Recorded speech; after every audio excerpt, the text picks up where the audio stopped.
to have you with us in the 9 p.m. edition of the Urban Debate. The big conversation point today, the big focus was the first meeting since August 2019, since the day abrogation of 370 was announced.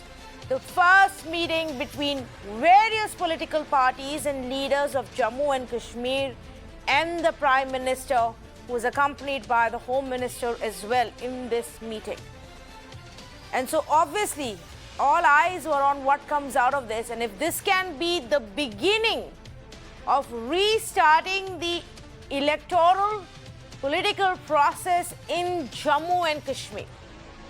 Let's first tell you what the Prime Minister emphasized on in this meeting. The Prime Minister said that everybody should come together, irrespective of who you are, should come together to work in the interest of the people of Jammu and Kashmir, should work in the national interest of the people of Jammu and Kashmir. That an atmosphere of safety and security must be ensured for J&K. That development is creating new hope and aspiration amongst the people. Prime Minister also, we are told, highlighted that even one death in Jammu and Kashmir is painful, and it is our duty to protect the youth, that we must give them opportunities. And our main focus will be to strengthen the democratic process. Here is the important part. The Prime Minister did say that elections can happen soon after delimitation, and that we need to strengthen democracy at the grassroots. Holding elections like the DDC polls is a priority for the government. So this is the big message that has come out, that yes, we are now moving forward. Step one, delimitation, a process which is already on, but now the central government wants the J&K politicians and political parties to also be involved in that process, and then they will hold elections. Various political party leaders who came out, who attended this meeting and came out, then also said that they were given assurance from the Prime Minister that statehood will be granted to Jammu and Kashmir once elections are done. Let's play out some of the comments that we got for you, and we'll go into details of what the political parties, Congress, National Conference, PDP and the others had to say in this meeting.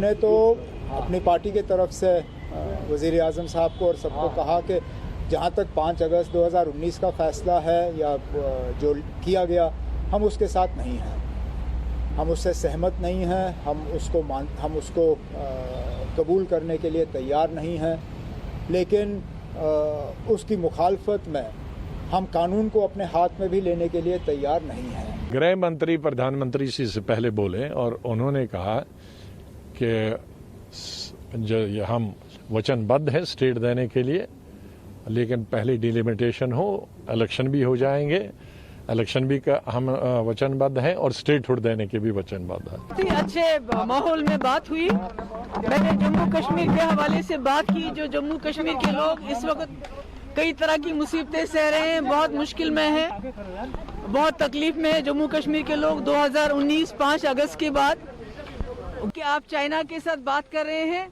जहां लोगों का कोई involvement नहीं है। जम्मू कश्मीर में लोगों का involvement है। मैंने उनको कॉम्प्लीमेंट किया, आपने पाकिस्तान से बात की, सीज फायर कराया, बहुत अच्छी बात है। इन्फिल्ट्रेशन कम हुई, बहुत अच्छी बात है। अब अगर जम्मू कश्मीर के लोगों को सुकून मिलता है, आराम मिलता है, उसके लिए अगर आपको पाकिस्तान से फिर बात करनी चाहिए। और जो ट्रेड जम्मू कश्मीर, चाहे रावलाकोट का हो, चाहे वो मुजफ्फराबाद रोड का उड़ी मुजफ्फराबाद हो, जो ट्रेड हमारा रुक गया है, उसको चालू करने के लिए भी पाकिस्तान के साथ बात करनी चाहिए, क्योंकि उसमें काफी लोगों का रोजगार है।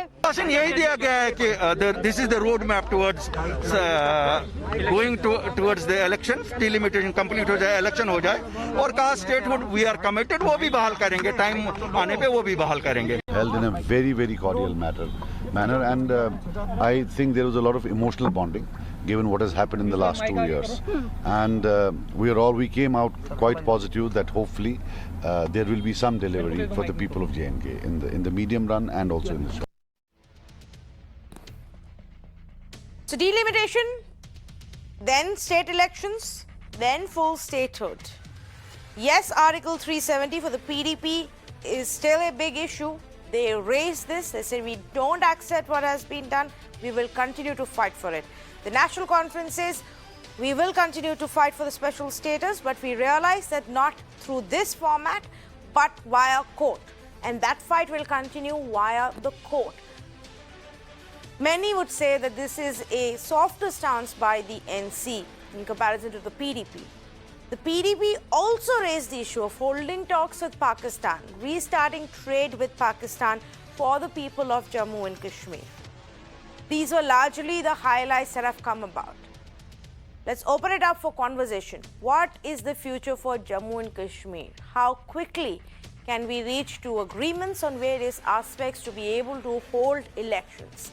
The most important, one of the most important parts and pillars of a democracy are fair and free elections. And it shouldn't be any different, people of Jammu and Kashmir. Let's say good evening to Imran Nabidar, spokesperson for the National Conference, Vikram Malhotra, General Secretary for JKAP, Najmul Saqib, additional spokesperson for the PDP, Mr. Sudesh Sharma of the BJP, Charan Singh Sapra of the Congress Party. But first up, I want to go across to Mr. P. Vaidyanathan Iyer, Executive Editor for National Affairs for Express, joining us this evening. Thank you so much, Mr. Iyer. I want to start off with you as to how you view the various comments, especially the comments made by NC and PDP post this meeting. Yeah, I think, the first things, this meeting has come about almost after 2 years. So in terms of just messaging, I think it is a very positive message that a meeting has come about. For last 2 years, there has been no meetings between the central leadership and the entire political mainstream of the valley. So that is something, after a decision which was not taken well, which was, which almost the whole of Jammu and Kashmir resented of, first downgrading the state into 2 union territories, abrogation of 370, which taking away its special status. I think these were decisions which none of the people in the state really kind of took it very lightly. So that messaging that that the center has is now coming back, turning the clock back, and willing to talk and engage with the political leadership of mainstream political leadership in the valley and in Jammu is a very, very positive step. Of course, there are a couple of issues which are still kind of thorny issues for both the PDP and the National Conference, even for some of the other parties, which could be, Sajad Lone's People's Conference. And these are, of course, one, say, for instance, what Momar talked about today, why this hurry in the delimitation exercise itself, when the whole nation's delimitation exercise of, say, the Northeast is going on separately, why this hurry for J&K? Because, the J&K Assembly had frozen the delimitation till 2026.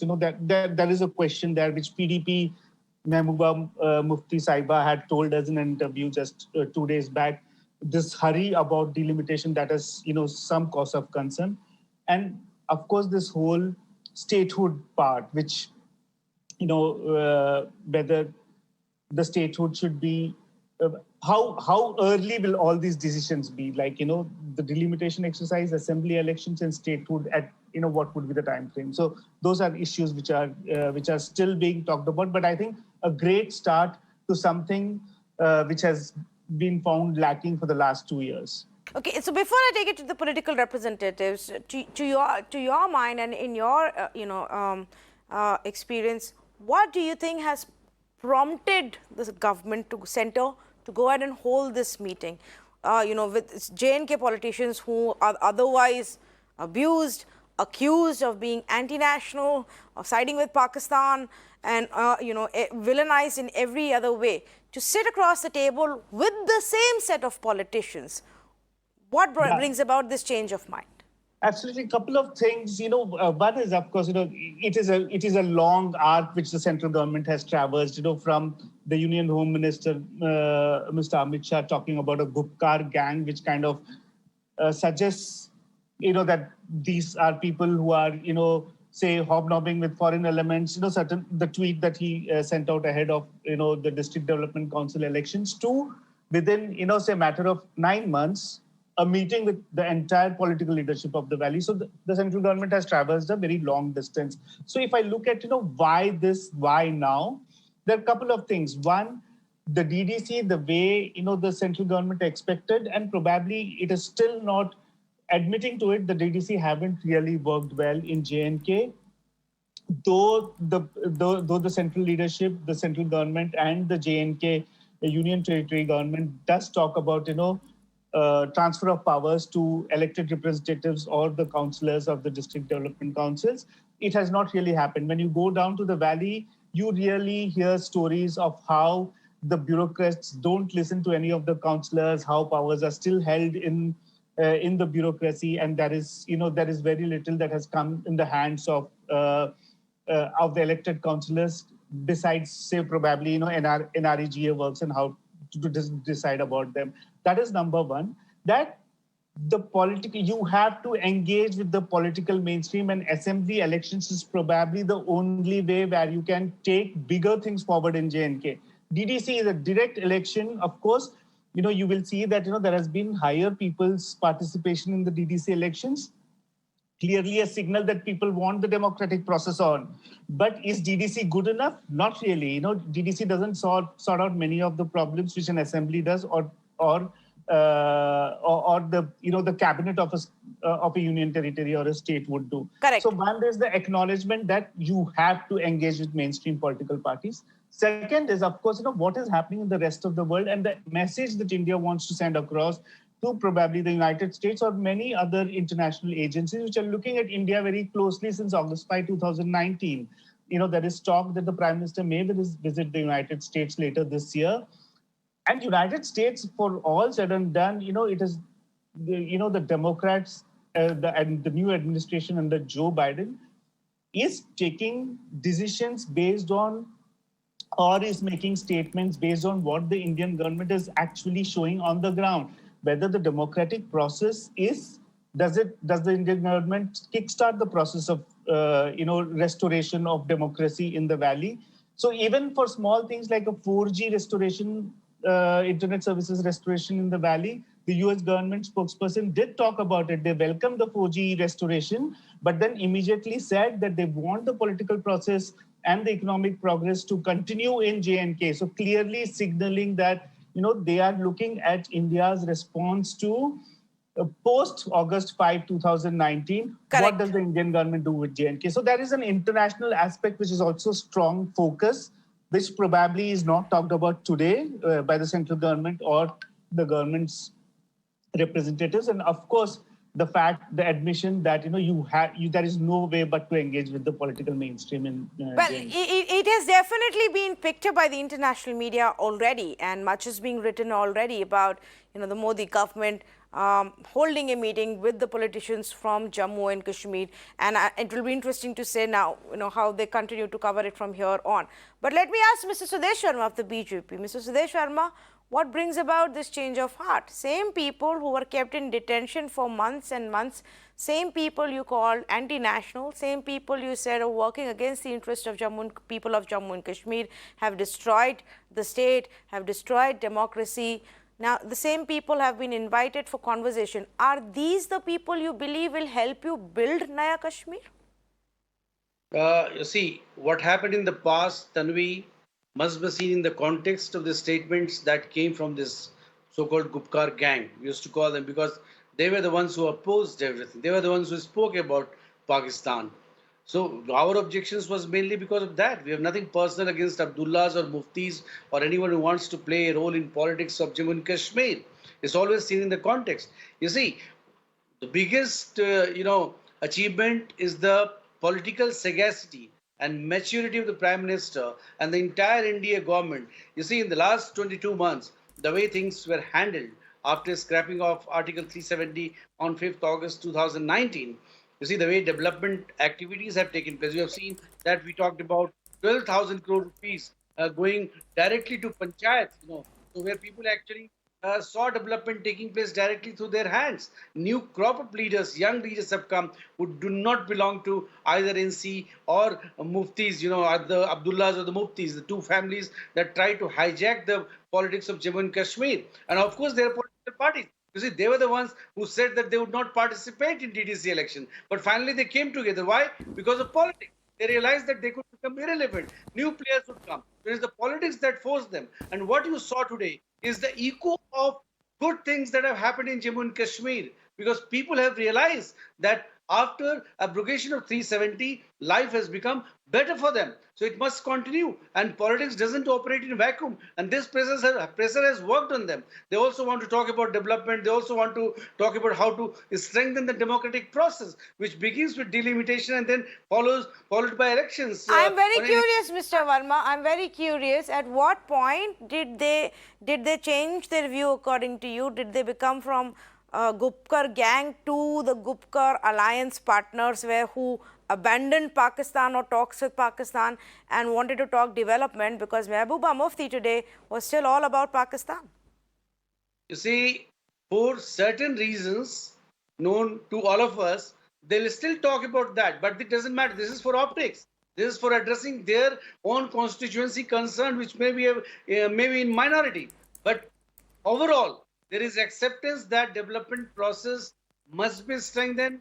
And you see, the way they participated, they were not vociferous inside the meeting when they participated. They raised concerns is fine. Their stand is well known. And the fact that there are political parties there cannot be denied. So good that they spoke about it. Good that they're talking of development. Good they're talking of participation. Once you participate in election, that's the way to go, isn't it? So nobody can force any party to come to power. It's the people of this state. They have to decide. And we have no problem if they try to come through a proper due election process. So they were going to do that. But if they talk of Pakistan, every time they talk about Pakistan, we'll oppose them. Every time they see that abrogation of 370 is illegal, we'll oppose them, isn't it? So those stands are there. Okay. Kashmir, so let's get quick reactions, and we have various political parties now, just like in the meeting here as well, representing their view and what happens from here on. And I want the conversation to be about what happens from here on. How can you all get together and move ahead to build this Naya Kashmir? So let's start off with Najmu Saqib. Let's start off with you. Now, what would be those key issues that must remain as you continue with this conversation? Okay, we're going to go to him in just a bit. Let me actually bring in Mr. Charan Singh Sapra first. Mr. Sapra, let's begin with the Congress party. See, Tanvi, as far as the Prime Minister's meeting today, and Prime Minister has quoted Delhi se duri and Dil ki duri. Now, I wish to state that this is also another rhetoric or maybe a jumla. If Prime Minister was so sincere about Delhi se duri and Dil ki duri, he should have realized this situation in 2019 itself. Whatever steps the BJP government is taking today, they should have taken that step in August 2019. They could have sat with these people, the same leaders with whom they are sitting today. They could have discussed the democratic process. The assembly process could have been, taken along, and also how they jailed these leaders. Or probably there was a ban a curfew in Jammu and Kashmir. There was a ban on internet in Jammu and Kashmir for 11 months. All this situation has created a trust deficit. This trust deficit could have been avoided. Now, I would like to say, better late than never, the initiative which they have taken today. But still, this will be looked with a suspicion, because whatever issues have been raised today, the Prime Minister or the Home Minister has not given any answer on that. Till the answer comes, it will be looked with a suspicion whether they are going to do something positive, or there is a definite game plan of Narendra Modi again to fool the people of Jammu and Kashmir. No, so okay. So you're saying the one aspect that must be addressed is the trust deficit, and that will continue. Let me actually take that across to Vikram Malhotra as well. Vikram, good evening to you. Can you hear me? Okay. Imran Abidar is with us as well. I can. Okay, I can Vikram can hear me. Vikram, Yeah. key issue for your party that must be addressed as we move from here. From the union government, it's clear. It's delimitation, then elections, and then statehood. Are you on board with this plan? You see, from day one, since the inception of Jammu Kashmir Apni Party, we were the first to initiate the process of dialogue with the government of India. And we are glad that now all the political parties, relevant political parties in Jammu and Kashmir have joined the bandwagon, and they met the Prime Minister today, the Honorable Home Minister, and reiterated what had been said by the Jammu Kashmir Apni Party Chief Altaf Bukhari, that we want statehood, which is a very sensitive issue for us. We want what has been snatched away from us be given back to us. Now that the Prime Minister had assured that and the Home Minister on the floor of the House, so elections were the prerequisite for any political movement in the state. So now I think and we wish that good sense prevails and elections are held at the earliest after the delimitation takes place. But the crucial part is the statehood and the complete statehood, which has been a demand of Jammu Kashmir Apni Party, has been echoed by all the parties. And all the parties have been unanimous in raising their demand for statehood and early elections. So more or less, but is delimitation an hurdle for you, or you're all right if that happens first? The National Conference seems to say that that is a problem. Why are we insisting for delimitation for Jammu and Kashmir when it's not happening for other parts of the country? If you insist on treating us as same as the rest of the country, then why aren't you doing so? You see, delimitation, after having increased the seats in Jammu and Kashmir Union Territory from 83 to 70, they have increased 7 seats. So delimitation could always have waited. But now since the government of India has already started the process is already on. And it's not in the hands of any political party to start or stop that. They could have always waited for the delimitation to take place with Assam and rest of the countries in 26. But since they decided, and it is a part, and if they want to do some right sizing, the delimitation process also should be fair. I mean, both Jammu and Kashmir should get the fair chance of political reservation. I mean, it should not be biased as it has been towards one side for the rest of since 1947. Imran Nabi, come in on that as well, please, because that will be step one. Why should we not have delimitation first? Any which ways, if we are restarting the electoral process, any which ways, if we are going to, after a break of 2 years, have elections, shouldn't it just be on a more, on a newer format? See, as far as delimitation is concerned, I think Umar Saab made our party stand pretty clear. And prior to this meeting, we have had Central Working Committee meetings where delimitation was discussed at length.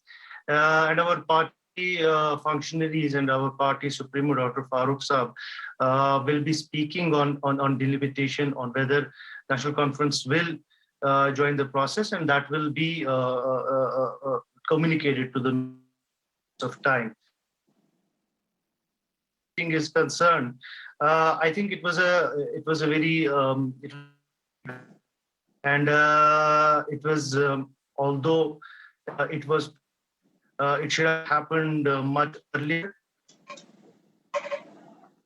National Conference is always a dialogue process, because whatever issues that we have.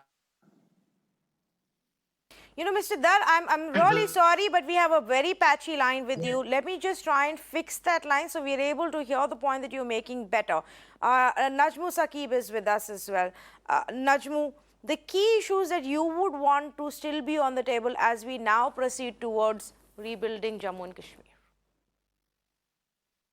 Well, absolutely. I mean, this is not, this was not a negotiation where the other party was called in to surrender. It was never conceived as that. It was always conceived, every political party, the regional parties, we came up with an open mind to hear the other side and to present forcefully the aspirations of the people of Jammu and Kashmir, and that we have done. And I'm fairly proud of all the leaders in Jammu and Kashmir. They have well articulated the sentiments of the people, sentiments of the people on the ground, and the pain of the people on the ground. Like, look, we might, in our ideological discussions and debates, we might, discount, different political solutions for Jammu and Kashmir. But mind you, there are people who are suffering in the absence of any democratic process in Jammu and Kashmir. There are people who are languishing in jails right now for just expressing opinion against the August 5 move. There are politicians, representatives in people. There is this state is under misery. We have had complete 3 lockdowns. I mean, the country had to face just 2 lockdowns because of pandemic 1 and pandemic 2 wave. But we have had 3 waves. Complete decimation of our economy. And it is in this backdrop that all the political parties sort of kept away the baggage, the bad blood, and took a very forward-looking, step in good faith. I hope it is reciprocated. I sincerely hope it is reciprocated, because all the political parties have presented viable solutions, have not presented something which is unachievable, impossible, or unconstitutional at all. This is something which is within the ambit of the constitution of this country. This is something that the government of India can deliver. And if this bridges the gap and brings peace in Jammu and Kashmir, I don't think government of India should hesitate a moment by delivering on these promises. What is the assurance that you've got from the Prime Minister on these points that were raised by Mehbooba Mufti? So Mehbooba Mufti raised the point of Article 370, raised the issue of dialogue with Pakistan and restarting trade with Pakistan, apart from, of course, holding elections in Jammu and Kashmir. What are the assurances? Well, look, we never conceived that this would be a final, negotiation. It will be a process. We have presented our side, heard their side. We will tally our notes. Obviously, there will be discussions, a lot of discussions. But look, the important point here is that this is not a zero-sum game where one party wins and the other party, loses. This is for the people of Jammu and Kashmir here. It's about people, not about, land, not about any object at all. Here, people of Jammu and Kashmir are sincerely asking, demanding their rights from the Constitution of India. And we hope their faith in this Constitution of India continues to be reposed, and Government of India reciprocates that sentiment of theirs. Okay, I wanted to see this a little differently as well, and we started the conversation, Mr. Iyer, by speaking about what would have prompted the union government to call for this meeting, the Prime Minister to now speak to the very same parties that they have, villainized for a while now. Let's now see it from the other side. What would prompt the Gupkar alliance partners to now come back to the table, not really, for national conference to say, okay, Article 370 is important for us, but we'll deal with it in the court. Right now, let's talk about other things. Do you see that as a softening of stand even by some of these parties? Mr. Iyer, you may be on mute. I'm sorry. Yeah. So, when you speak with parties in Jammu and Kashmir about 370, one thing comes out very strongly, which people may agree or disagree. But the fact is that, this government abrogated Article 370. So are the political parties actually telling people that they will get from this government the same Article 370 and the special status accorded to J&K back? Is that a very objective promise that political parties make to the people of Jammu and Kashmir? That is number one. For as much as it has been a kind of, the clock has turned for the central leadership, for the Prime Minister and for the Union Home Minister, it's the same for the political leadership in J&K also. The political leaders in J&K, so many of them were jailed for months. They were detained. The draconian PSA was imposed on them. There are still many detainees, political detainees, who could be political workers, who could be social activists.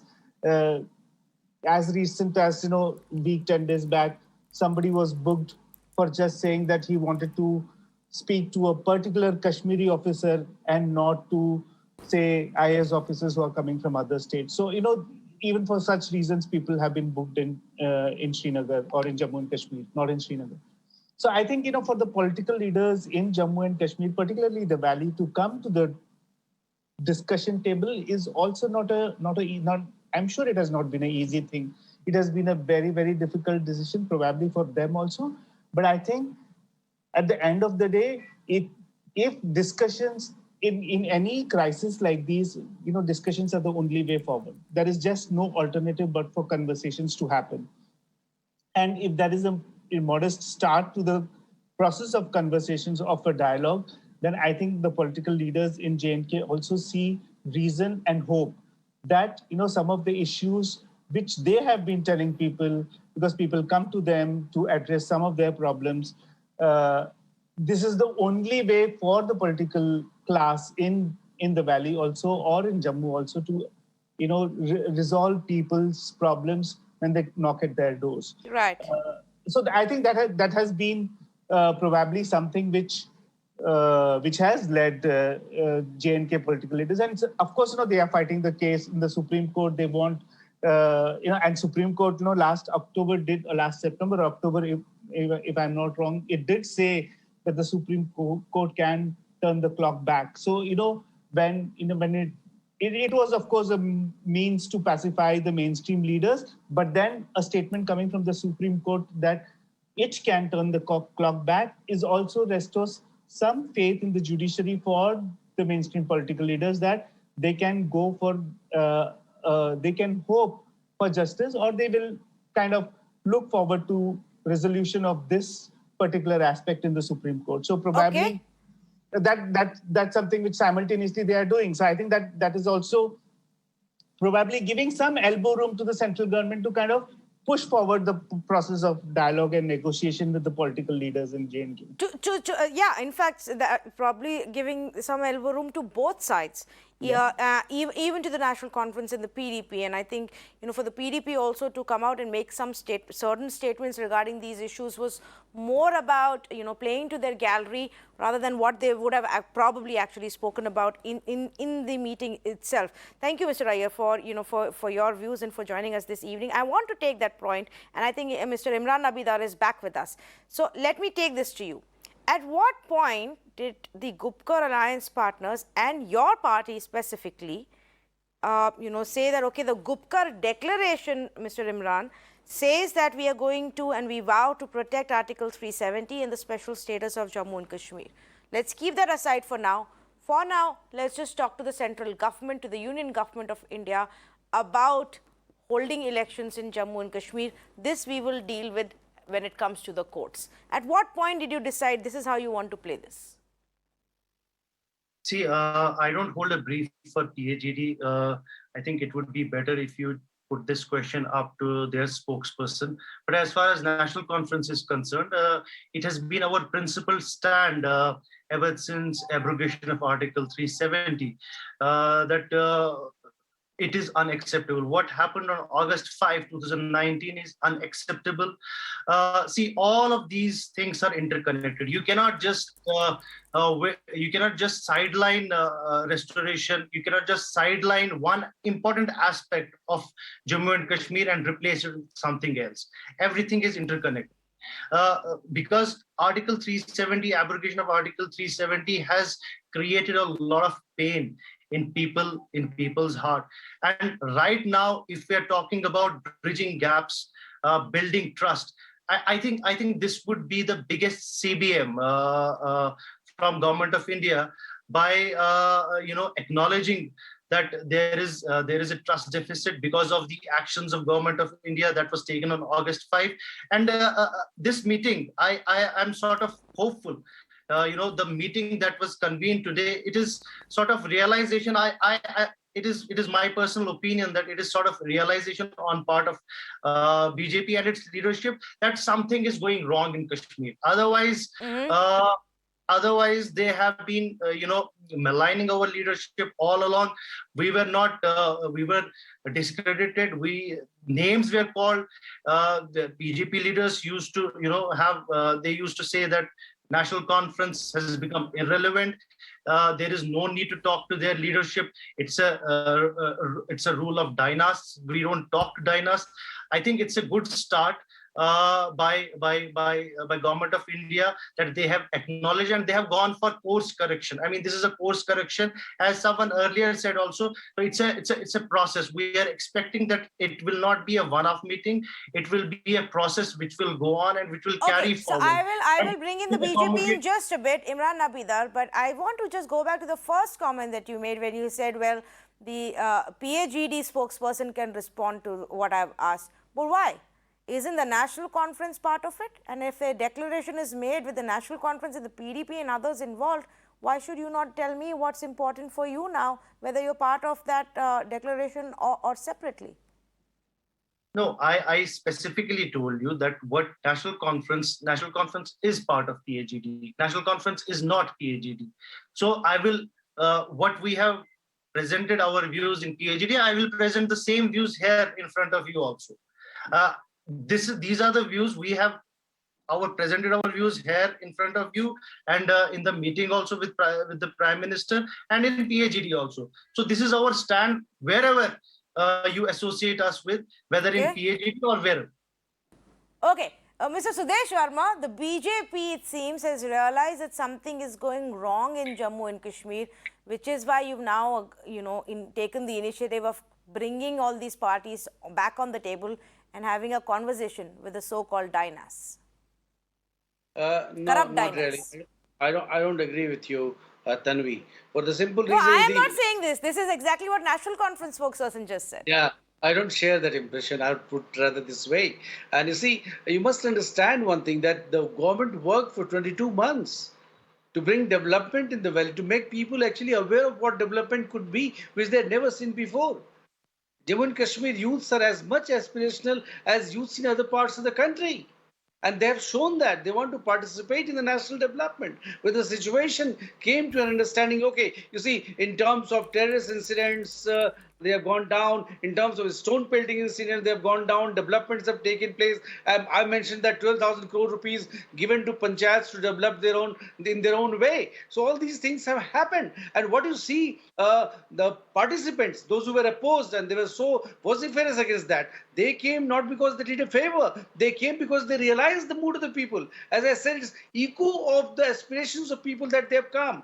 And of course, Modi ji every time was saying the same thing. We always said the dialogue is the only way to go. And of course, on 370, our stand is very clear. And we know that any party, leave aside the BJP, no party in this country can dare to bring back 370 in the valley now. Because don't you feel, Mr. Sudesh Verma? It has been proved that abrogation of 370 has worked for the welfare of people of Jammu and Kashmir. Okay. And this is the only way to bring them closer to Delhi. Okay, I will get the PDP also to come in on this in just a bit, and also JKP. But don't you feel, Mr. Sudesh Verma, you're also disappointing a base of your own supporters when you go back on the conversation table with the same PDP and the National Conference, or even the Congress party from J&K, that you've been accusing of corruption, of betrayal, and of the destruction of Jammu and Kashmir. Now you are going back to them. If you say it's the people and the people's will, you're not talking to those who've been elected in the DDC post, you're talking to the same political parties. Tanvi, we are not running washing machine that sins of people will be washed away. If you talk to us, whatever you did, your misdeeds, of course, there are agencies to take care of that. We don't have to go with vendetta. Action will take place against them. But yes, they are political parties. They have participated in DDC elections. And when they want to participate in the democratic process within the constitutional norms of the country, they are most welcome. Nobody can wish them away, even if you want, isn't it? So it's good that they have participated. It's good that they have participated with a sober tone. That is what is needed at this time, in Jammu and Kashmir. And we are very hopeful that this process will go on. The first exercise is delimitation. That did not happen since 1995. And there was a ban by the Assembly. Assembly had, actually made a law that there will be no delimitation till 2026. So delimitation happened for the Lok Sabha, but it did not happen for the Assembly. That is a pending process that must take place. The Delimitation Commission is working on that, and after that there will be election. So the BJP government at the center stands for the promise it made. Narendra Modi ji had said, and he has again reiterated that. Home Minister Saab has said that. So it's going to happen. So political parties must be ready for that. Okay. First up to Vikram Malhotra. Vikram Malhotra, part of the panel here tonight says that this meeting is now happening because the BJP has realized things are going wrong, and in the last 2 years they've not done much. They need to bring us onto the table because we are the voice of the people. The BJP says we've done great amount of work in the last 2 years. People are now happy. We are restoring, normalcy there, which is why these parties have been forced to come on the table. Where do you stand? You see, I'll tell you two things. One, as a resident of the state of Jammu and Kashmir, I would like to tell you that the facade of this whole development that is being spread out by the BJP is a total lie. If you ask them the amount of jobs that have been created in the last 2 years, ever since the abrogation of the Article 370, they won't be able to give you any answers. The money that they're saying that has been given to panchayats, all the local bodies, including the municipal corporations, the BDCs, DDCs, they are toothless tigers. They don't have financial independence. They don't still have the 74th and the 75th Amendment implemented in letter and spirit. Why they are choosing to now talk to political parties, the same political parties that they demonized in the DDC election. If you go through the statements of the leaders who were campaigning in the DDC election, Samriti Irani ji, Anurag Thakur ji, you would see the whole campaign was not a word was uttered on what the BJP has done on development terms. It was against the PAGD and the Gupkar alliance. Now, better sense has prevailed in the center, and they think that they should be taking all these stakeholders on board and talking to the people, because the bureaucracy has tied up people, and to the extent that the mayor of Srinagar had to himself sit on a dharna to make his point with the bureaucracy for 5 days. So the COVID management was so poor that the people did not, get access to basic medical facilities. Everywhere there is no accountability, since there is no assembly for the last so many years, ever since the BJP-PDP government fell apart.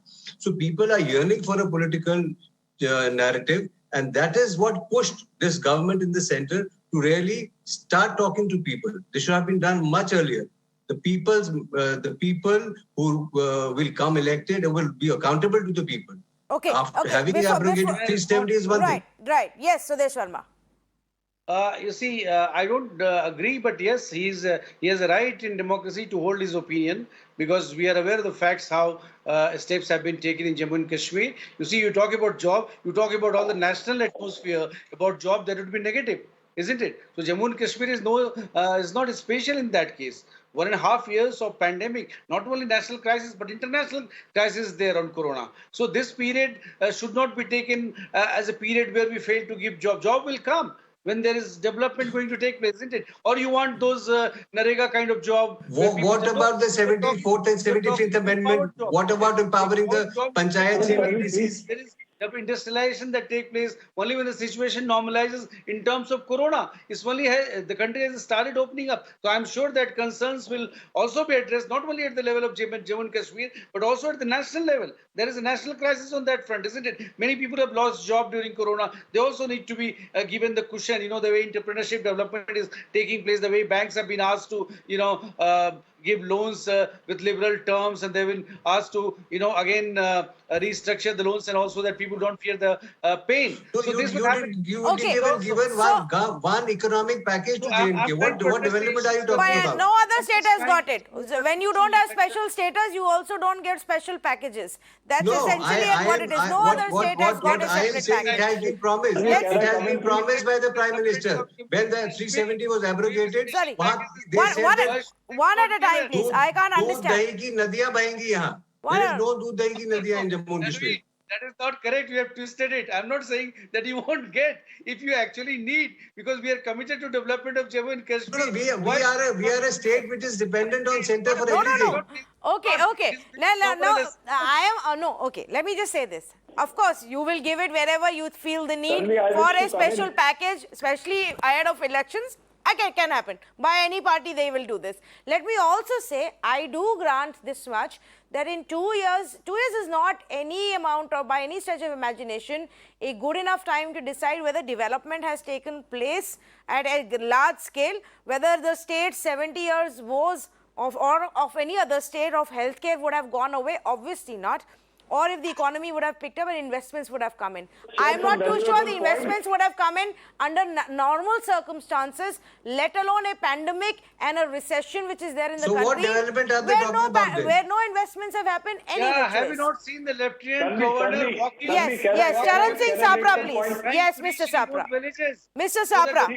Mr. Sapra. Tanvi, I feel the BJP spokesperson should not hide behind the corona situation.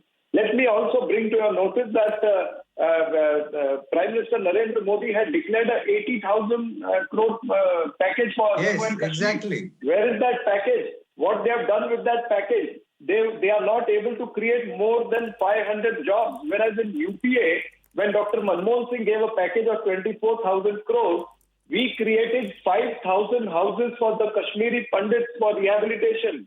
We created more than 3,000 jobs, out of which 1,963 jobs were, given to the youngsters. So such creation is not done by BJP. That's why there is a trust deficit. Narendra Modi has realized that damage has been done. There has been an economic damage. There has been a social damage which is done to Jammu and Kashmir. So he's trying to do a damage control exercise over there. Let me also bring to your notice that during UPA, the compensation which was being given was 10,000 plus 9 kg ration. Now, during BJP's rule, the amount of ration is, say, 9 kg ration and only 13,000 compensation. See the gap between 2008 and 2021. It has only increased by 3,000 rupees per person. So this is what BJP is doing. They are trying to fool the people of Jammu and Kashmir. There is a trust deficit with all the scenario which has happened after 5th August 2019, they want to restore that trust. That's why Prime Minister has taken this step. Okay. Now, how far they go? Will there be a change of goalpost? Will there be a flip-flop? I don't know. No, I think everybody's on the table. I think everybody is in agreement that there must be elections in the state and then follows the statehood. I think there is no denying the fact that even the BJP says, of course, once the elections have been held, we can look at statehood as well. The Prime Minister himself has said it to the political parties. 3 of those leaders came out and told us that. But Najmu Saqib, one aspect, of course, and the debate can go on whether there has been development or not, and if that is the reason for this meeting to take place. The second aspect is, and many say this, is because of also the fact that the world is watching, that there is international pressure which has now forced the central government to go ahead and at least initiate conversation. Do you think that factor was at play? Well, I think there's one credit that we have to give. They have never shied away from that. Whether that is Prime Minister visiting Pakistan, Nawaz Sharif's daughter's wedding, or further NSA level conversation. Now the DGMO level conversations that are happening, which have led to ceasefire and infiltration, but dipping to almost zero. I think that's credit should certainly go to BJP. And they, despite China having occupied a significant portion of Ladakh's territory, they still continue to talk. It's like Peshim, there are, I don't know how many, 20, 30 rounds of talks still ongoing. So I think that consistency they have shown, that despite this sort of, grave situation, they keep on continuing the dialogue. I think that is a very positive sign. This shows BJP's consistency, that they always have continued dialogue with Pakistan and China, despite so much of animosity between these countries. It is something really appreciable. But coming to your point of development, what has Jammu Kashmir seen? What sort of development do you expect when you first imposed total lockdown in 2019, when even the students who were studying, working outside of Kashmir could not even communicate with their parents whether they are alive or not. When those cancer patients who had to go for chemotherapy or radiotherapy could not, because it was not working.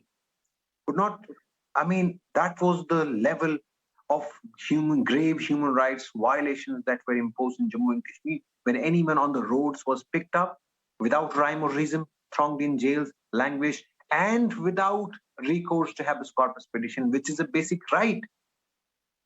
Political leaders, on August 4, as I told you previously when we discussed UNP, as I told you on August 4th, we sought an audience with Prime Minister, the Gupkar parties, and for seeking an audience, we were put behind bars. Imagine that, our resources completely being auctioned. Kashmiris, when our resources were auctioned, there was a complete internet blockade in Kashmir, and the advertisements were posted on internet, and we Kashmiris could not sort of apply for that because there was no internet. The jobs that were advertised at that point in time, internet Kashmiris could not shutdowns have apply gone for. on for now several years. Everything else that you've pointed, and it's not okay, I'm not saying that. Everything else that you've pointed out is the government's action or police or forces action against the politicians. Is Okay, that give me something a that moment, matters give me a to the moment people? more. Give me one moment more. I'll explain to you how do you expect this government, this administration to work? It's a fractured administration. You have 3 LGs that have been changed. You have 2 chief secretaries that have been changed. Every day you see orders of officers being changed. There are so many stakeholders within power centers which are working against each other. This administration is at a collision course. How do you expect governance to happen? This administration is completely devoid of feedback from the ground, does not care about people on the ground. When there is no feedback from the ground, how are you going to implement the policies? Okay. Absolutely mismatched. Imran Nabidar, do you want to add to that before I get Sudesh Verma to respond? And I will give due time to Mr. Verma because he's the only one who has to respond to all of these points being raised. But Imran Nabidar first. Thank you, Tanvi. Thank you. No, I think we have over the past 2 years, we have just seen that the bureaucrats have just enjoyed unlimited power here with zero accountability. And I agree with the PDP spokesperson that there is nothing going on ground. I mean, BJP spokesperson was saying something about development. I mean, this is the rhetoric that they have been speaking all along for the last 2 years. But can you just enumerate what development? Can you just tell us what new projects were started? Just give me few names. Just give me 2 names of new projects that were started. Whatever works are being done here, the works were started in previous governments during National Conference government and then the successive PDP government. What new projects have they started? Any new power project? Have they started anything new that they can boast of? Nothing. As far as employment opportunities are concerned, there have been zero employments in the last 2 years. In fact, what they have done is they have in fact taken away employments right now. The kind of draconian measures that have been implemented by J&K bureaucrats here is that people have lost their jobs. There have been few teachers who have lost their jobs and there has been no explanation. And the irony is that the person who loses his job, he has no right to appeal that decision in the Supreme Court. So these are what kind of trust do they want to build here? I mean, there is this complete, the way they have dealt with Kashmir. I hope it should not be repeated with any other part of the country. Okay. Now let Sudesh Verma respond to this. And while I just want to say this wouldn't be a benchmark to measure whether the change could have brought in development in the last 2 years or not, because for 1.5 years we've all been in a been dealing with a pandemic. And any which ways, overnight change never happens. But because Mr. Sudesh Verma, BJP has ended up claiming that, look, we've done so many great things for the people, do tell us what it is. Yeah. Statistics, facts cut through fiction. You see, you are talking about so many projects started. They were never finished. We spent 6,000 crore of rupees to finish those projects in 1 year. And this year's capital expenditure was 12,600 crore instead of 1,500 crore that used to be the case. All these things are going to be invested in Jammu and Kashmir. And you know that the pandemic situation is there. Despite that, and what about, have you ever seen Tanvi, a lieutenant governor walking on his feet, going to remote villages to ensure that they get water supply? That they get other facilities back in their villages? When I said 12,000 crore of rupees were given to panchayat bodies to directly develop the issues which they were concerned with. Is it not development? Of course, this will translate into action at the field. So let's not talk just because you want to, have your own narrative. You see, I'm really sad the way PDP spokesperson Saab has responded, because all the political leaders, they have complimented the political sagacity of the Lieutenant Governor, Honorable Lieutenant Governor Manoj Sinha ji there. And they said that yes, there is a political governor which is good for the state. They even, jokingly, Ghulam Nabi Azad Sahab said that you could make him the governor of the state when it becomes a full-fledged state. But if so much of great stuff is happening, Mr. Sudesh Verma, why are you changing the status quo? You've managed to put out these corrupt dynast parties who've done nothing but destroyed the state. Then why are you changing the status quo by having conversation with them? Changing the dynamics. We are not recognizing anyone. We are not pushing anyone. We are not changing the dynamics. They happen to be there. So when talks happen with political parties, they should be there because of the representative character.